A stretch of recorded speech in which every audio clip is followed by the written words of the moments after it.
pista aeroportului din Gibraltar traversează un drum public. O idee bună pentru a crea un pod. Formațiuni geometrice uimitoare în interiorul unei verzi. Sticlă topită într-un apartament distrus de flăcări. Fiecare culoare a fost turnată în straturi pentru a forma imaginile. Lansarea navetei spațiale Atlantis văzută din spațiu. Cum vede un om noaptea comparativ cu o pisică? O sticlă din plastic înainte să fie umflată cu aer comprimat. Un dulap sculptat într-un mod ciudat, părând astfel a fi deformat. Un teren de golf lovit de un fulger. Un craniu de copil înainte de a-i cădea dinții din lapte. Secțiunea unui avion.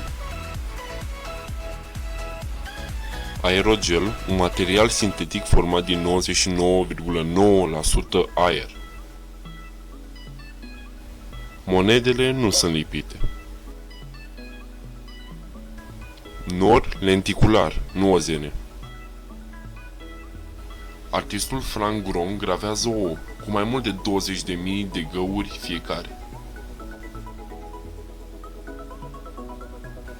Cuburi de pirită create de mama natură. Pereții de protecție curbați după forma dunelor de nisip, California de Sud. Eclipsa și apusul de soare au loc în același timp. Un mecanism de ceas Patek Philippe. Nemo 33 din Belgia, una dintre cele mai adânci piscine din lume. Și bonus, o mașină de pavat Strada, o altă creație să ne ușureze viața. Mulțumesc de vizionare, dacă doriți să-mi dați sfaturi sau subiecte sunt binevenite.